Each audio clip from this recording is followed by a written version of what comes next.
In today's bulletin, Europe's migrant crisis prompts calls for compassion. Church representatives say Nauru's immigration detention centre should be closed. And jail time for a Christian woman as faith and the law collide. This is InFocus Christian News and Current Affairs. Hello, thanks for joining us this week. And welcome to you too, Sybil. Thanks, Kent. Are you well? Yeah, well, look, just getting over the tail end of the bit of the dreaded winter lurgy, but apart from that, doing fine. Now, today, Sybil, we're going to be hearing from the Australian Christian lobby on the nation's political scene. Sue Rad will be giving us some tips on swapping out those junk food snacks for healthier alternatives. And I'll be talking to Ken Vogel about his new book for kids. Actually, I think it might be his first book. It's called The Fighter. Okay, well, sounds like there's plenty to do today. Shall we get on with the news then? Yeah, absolutely. Thanks, Kent. The growing migrant and refugee crisis in Europe has triggered renewed calls from Christian leaders for compassion. In Australia, the Anglican Church has called for 10,000 extra refugee places in response to the flood of Syrians fleeing their homes. The Australian Christian lobby has made similar statements. According to the ABC, Prime Minister Tony Abbott said the government would make provision to accept more Syrian refugees. In Europe, church leaders are also calling on their governments for a more open-hearted response while conceding the huge scale of the problem. Christian agencies such as ADRA in Serbia are doing what they can to assist refugee families passing through their region. A damning Senate Select Committee report on conditions at Australia's immigration detention centre on Nauru has prompted the Uniting Church to call for the immediate closure of the facility. The report outlines incidents of abuse and harm to women and children and concludes that the detention centre is not adequate, appropriate or safe for asylum seekers. The Uniting Church said it's outrageous that despite the failures, Transfield has been awarded another 5-year contract to run the Nauru facility. Non-government organisation Save the Children has also expressed dismay that it will no longer be providing direct humanitarian support to asylum seekers at Nauru in the new 5-year contract period, and neither will any other organisation. Statistics compiled by the United Nations on global marijuana use reveal some surprising trends, with the South Pacific region receiving a number of dishonourable mentions. Papua New Guinea tops the global list of the most prevalent cannabis users, with nearly 30% of the nation's citizens believed to be at least occasional smokers. Not far behind are the Micronesian territories of Palau, the Northern Mariana Islands and Guam. Churches can play a very significant role in addressing the issue of drugs in the South Pacific.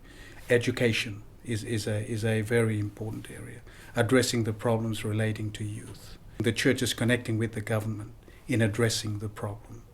The statistics blow a number of popular stereotypes out of the water, with the home of the dope-toting Rastafarians, Jamaica, being further down the list than Australia, and the drug-friendly Netherlands languishing at a much lower position than either of them. Singapore, with its death penalty for marijuana possession, however, had the lowest prevalence of all. A growing alliance of charity and development organisations is warning that some of our most generous giving is hurting rather than helping the world's poor.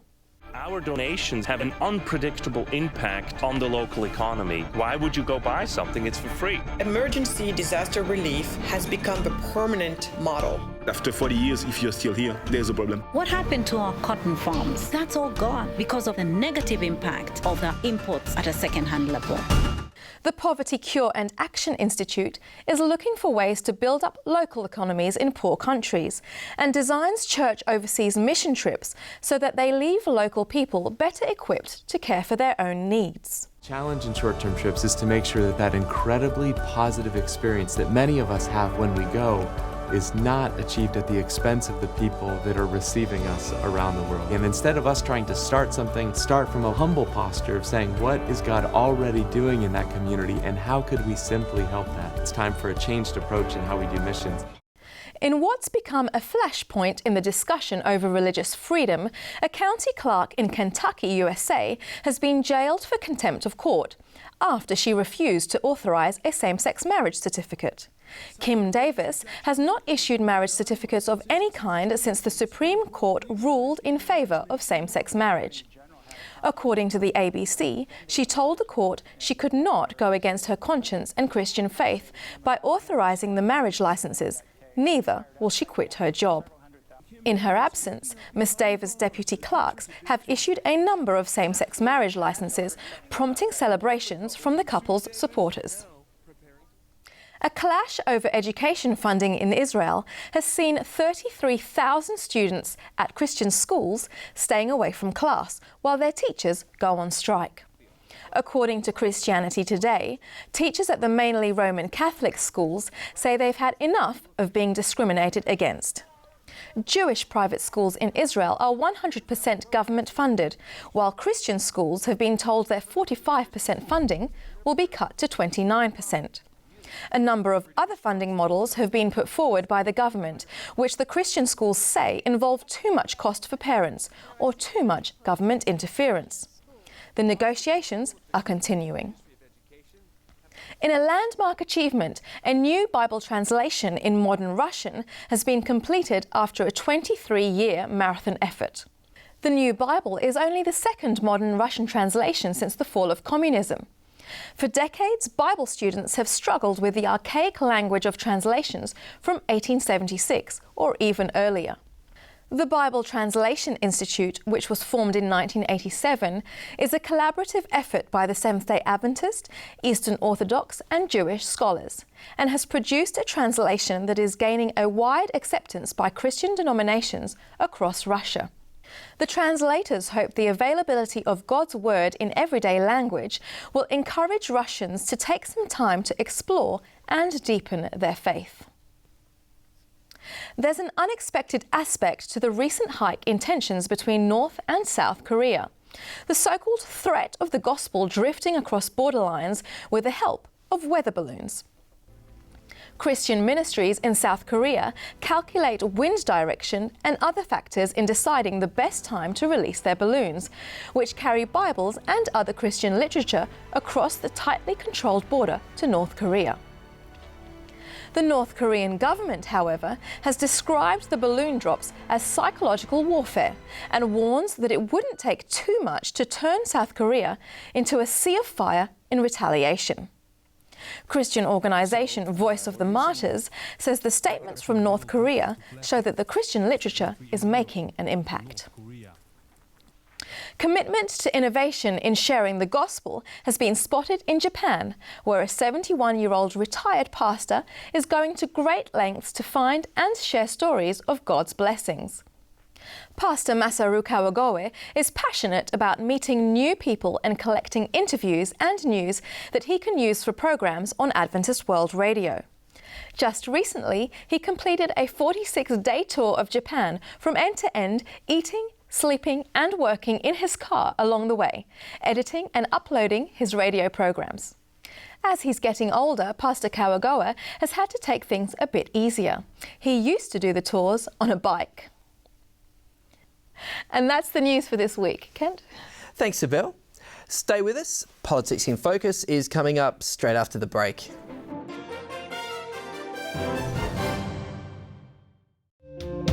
So you think you've got your future all planned out, right?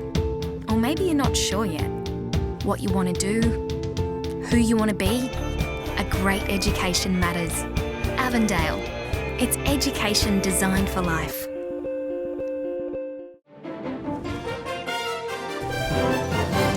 Hello, welcome back. And joining us now from Canberra is the Australian Christian Lobby's Martin Iles. How are you, Martin? Hello, Kent. Really good. Good to be with you. Now, Martin, we heard in our news bulletin earlier that various church groups and others all around the world are calling for more compassion as these waves of migrants cross the Mediterranean and into Europe. Is it the case that even a number of conservative politicians, who are often, pretty tough on these issues, want some changes to Australia's approach? Well, yeah, that's right. So even our friends in the Parliament who are Conservative are well capable of showing some compassion. I only say that because I think sometimes we can fall into the false distinction of compassionate, not compassionate. I think that there's very few actually who don't want to show some kind of compassion or do something to help or do something constructive in the Middle East. The disagreement really is about how we should do it and who we should do it for. So the government's long vaunted its border protection successes, and at ACL we've said, well, that's fine, that's safe and that's prudent, but that's not the end. It's time for phase 2. We've always said, fine, do the safe thing, but now safely and responsibly bring refugees to this country. And in times of crisis, we should bring more. And we are in one such crisis. This is the largest humanitarian crisis since World War II. We have got ethnic cleansing, religious cleansing going on, the burning alive, the beheadings, the cataloguing and selling of slaves at slave markets. It's just horrendous, even to see in the 21st century. And so we need to now move to an approach where we do something to bring the persecuted minorities of the Middle East, the Mandaeans, the Yazidis, the Christians, to this country, even if it's a temporary solution, even if it's something like John Howard did in 1999 with Kosovo, something constructive, something compassionate, something that works. And so that's what we're advocating for, and that's what we hope the church joins us in advocating for. Okay. Now, on to another issue, Martin. I understand that Independent Senator Nick Xenophon has been quite scathing of the federal government in regards to its gambling legislation. What's going on there? Well, Senator Xenophon has long advocated for the ending of pokies, and he's long attacked online betting and the gambling industry, and that's fine, that's good. I think we do need to find a pathway forward where the government can wean itself off gambling revenues, especially the state governments, so that we can end that industry because it is socially harmful. The government wanted to do a review on gambling and particularly some of the socially harmful aspects of gambling and do an investigation. They dropped a part of that review, which was about the advertising of illegal gambling products on television. Senator Xenophon is understandably upset, and we share some of his disappointment. But the review is going ahead, and they are still going to examine the socially harmful aspects of gambling, and so we think that could be very constructive. Yeah, it would be interesting to see what comes out of that. Hey, thanks so much for your time today, Martin. Thank you very much, Ken. Pleasure to be with you. That was Martin Isles, Chief of Staff for the Australian Christian Lobby. But now it's over to James Toogood, Sue Rad, and Food in Focus. Now, should I be drinking this orange juice? Very nice. We're swapping it for an orange. What do you reckon, Sue? I think you should swap it for the orange. Why? Because that single orange has already 4 times the fibre content as 4 that times? Glass of juice. 4 times, and that's only one orange, but normally in juice, well, we all know it takes several pieces of fruit, but the fibre gets chucked out. Now, thinking about it, I'm a bloke at the supermarket. I never read the packets. This thing could have sugar or whether it's got sugar or not, the juice will raise your blood sugar and insulin levels very quickly compared to eating the whole fruit as nature designed, so that there's a slow release into your bloodstream. So stick with the whole fruit, get rid of the juice. And relax and take time out. Now, it's actually good to swap foods. Tell us why. Absolutely. Tell us about it. Because it's easier to make a swap than to give something up entirely. We can all make simple swaps for other delicious things, and they can help not just our health but our waistline. Well, here's a solo. Yes, so a soft drink. So instead of that, James, instead of having 8 teaspoons of sugar in that one glass, you can just take some sparkling mineral water, which I have here, and just add a little splash, whether it's blueberry juice or cranberry juice or pomegranate juice, it doesn't matter. Just a little splash for a little bit of colour, but what you've still got is that spritzy effect, and people feel like, splash too. They feel like they're having a real drink, but even you're if I added saving a little bit more. Well, it's only 15 calories. And in this, there was 250. Yes, so again, because it's a juice. But if you add just a splash to colour it and flavour it slightly to take that edge off the water, you're having 7 times less calories than having the soft drink. Okay. Who doesn't like chips? Well, look at that. Before you take a bite of that, James, instead of having the corn chips for a snack, and many people think they're much healthier than crisps, potato crisps, have your fresh corn. So for 50 grams of fresh corn compared to the crisps, you're saving yourself 240 times the amount of salt which you would find in the corn chip. So there's 240 times more salt in the corn chip compared to the natural level, which is very low in the corn, and 4 times more calories in the corn chip. Not hard to swap as a quick snack. You can can even buy them frozen. And put it away. Okay. Easy swaps can give you big dividends. Now, who doesn't down like the track. their butter on toast? Well, you might like the flavour, but you might not like the artery clogging effect. But instead of butter, try the green butter, which is just fresh, natural avocado. Just as delicious, but it actually lowers your cholesterol and helps to reverse heart disease rather than promoting it. Okay, but I've never heard of anyone cooking their avocados with their pasta, and I love a bit of cream and butter in my pasta. So instead of using cream, which many people do, why not try some tahini? And tahini is made from ground sesame seeds, and I use tahini as a basis for making a delicious and rich, creamy pasta sauce. So it adds to the with smoothness mushrooms. and the texture. It looks the same, and it tastes so much better, but you're lowering your cholesterol and helping to lower the blood sugar-raising effect of the pasta, because nuts and seeds dampen those sugar-raising effects of carbohydrates. So the tahini and sugar won't be coating my arteries. So if we're looking at carbohydrate foods, 2 easy swaps. Firstly, instead of using white rice in your rice cooker or cooking it in any other way, use barley.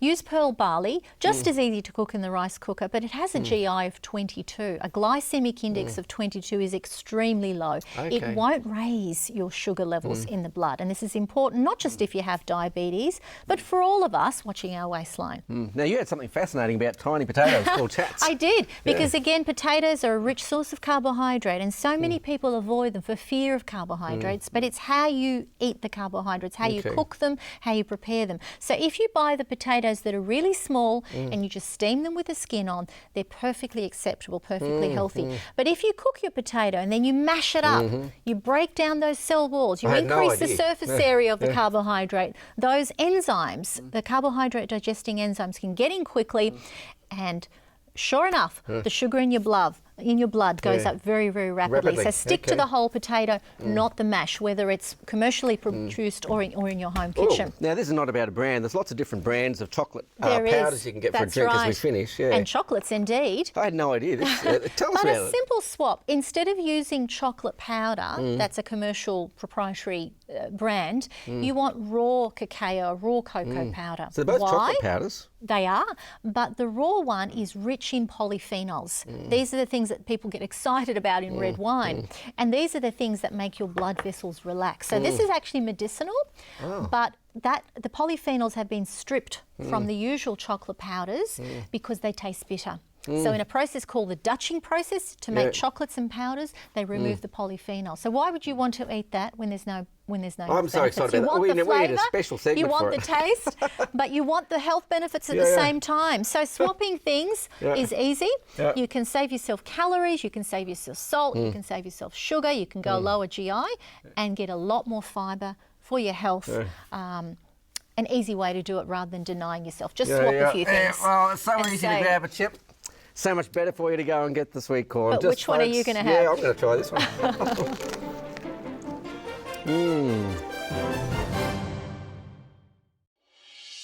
Unearth ancient civilizations with archaeological diggings. This bi-monthly magazine will keep you up to date with news and insights from the fascinating world of archaeology. Subscribe online or ask for archaeological diggings at your newsagent. Hi, welcome back. Well, if you have maybe early teens or late primary school boy in your house, they might be interested in this book. And in the studio with me, I have Ken Vogel, who wrote it. The Fighter, Ken. Sounds pretty exciting stuff. Yeah, well, that was the name given to this boy. It wasn't his actual name, but all of his village people called him the Fighter, and so Piari was his name. Piari, that's right.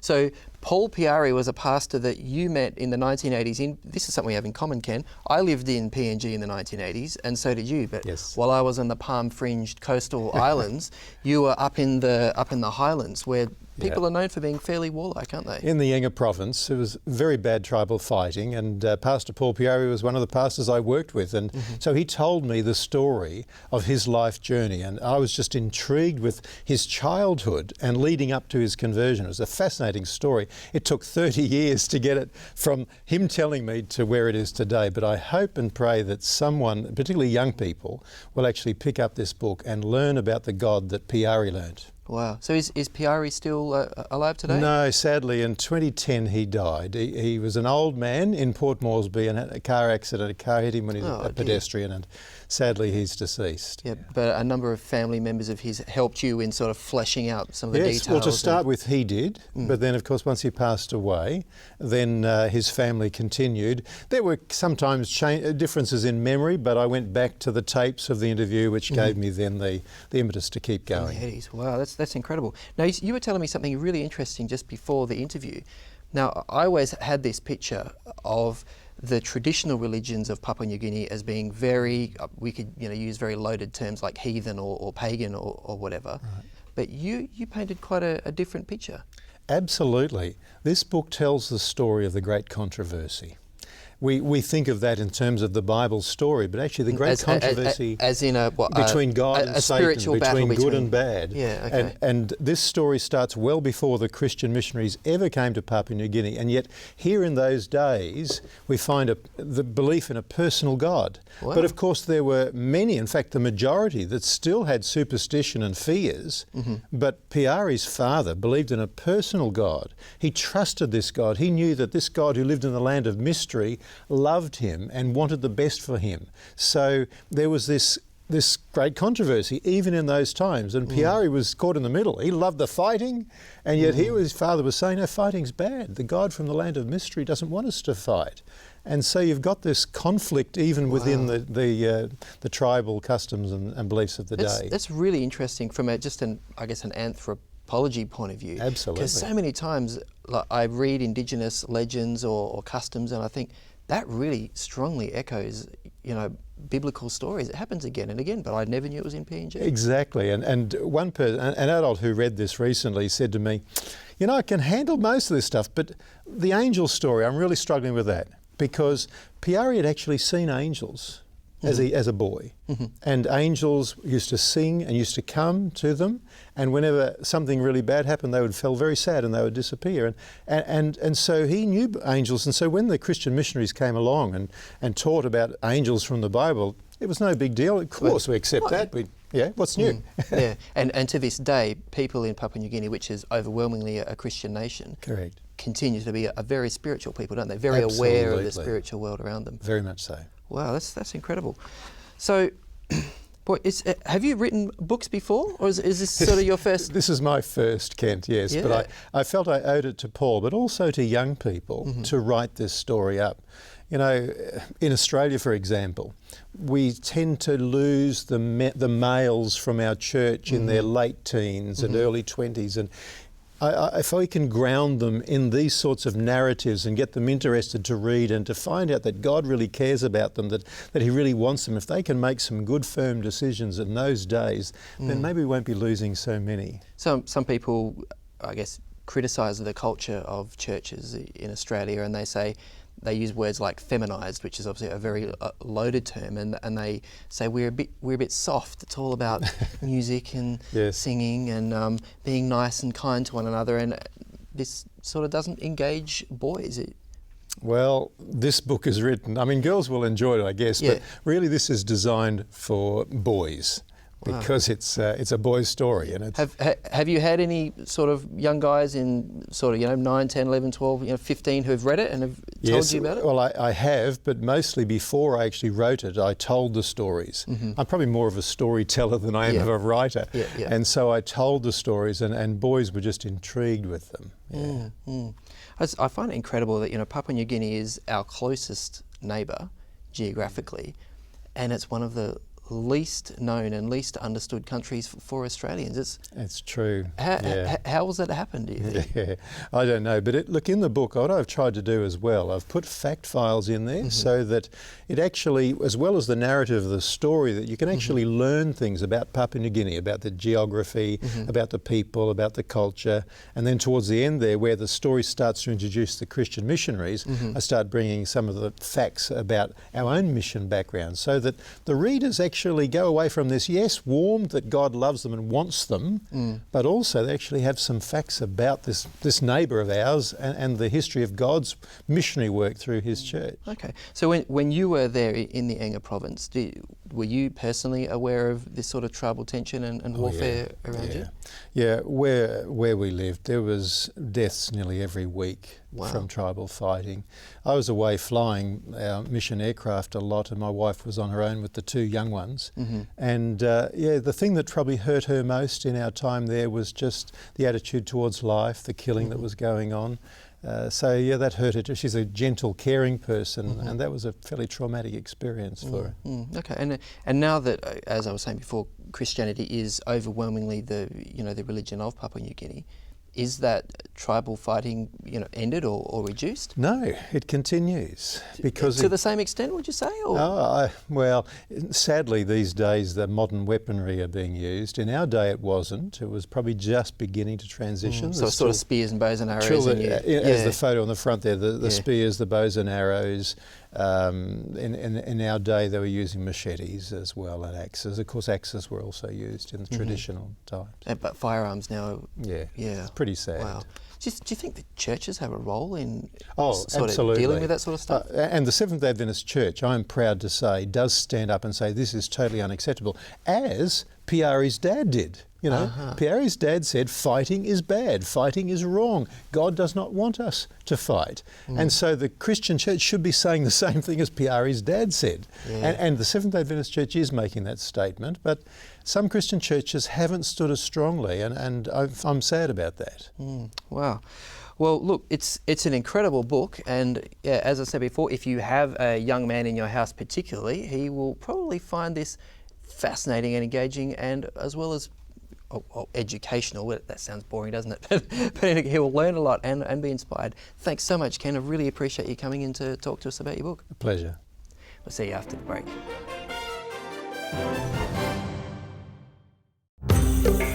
Every week, It Is Written is available to millions of free-to-air viewers throughout Australia, New Zealand, New Guinea and the Pacific. It Is Written's Gary Kent regularly takes viewers to the far corners of the globe to report on new evidence and discoveries that confirm the Bible and Christian beliefs. It Is Written also provides medical care to remote Pacific Island communities. Join Gary Kent each week for It Is Written. See television guides in the It Is Written website for broadcast times. It Is Written with Gary Kent. It really is television that changes lives. Hello. Now, before we go, Kent, we probably should mention all the different ways you can engage with Record in Focus. Yes, of course you're watching this, so you already know of one way to watch the program, and if that works for you, great. But we do air on a number of platforms: the Australian Christian Channel on Foxtel, the Hope Channel International Television Network, and Digital 44 Community TV in Adelaide. And some of our viewers are not even viewers at all, Kent. Okay. They're listeners on the Faith FM radio network around Australia. So thanks for your support. Yes, and of course there's always the internet. All the InFocus videos are there at our website, which is record.net.au. Thanks for your company. We'll see you next time on Record in Focus. God bless. See ya.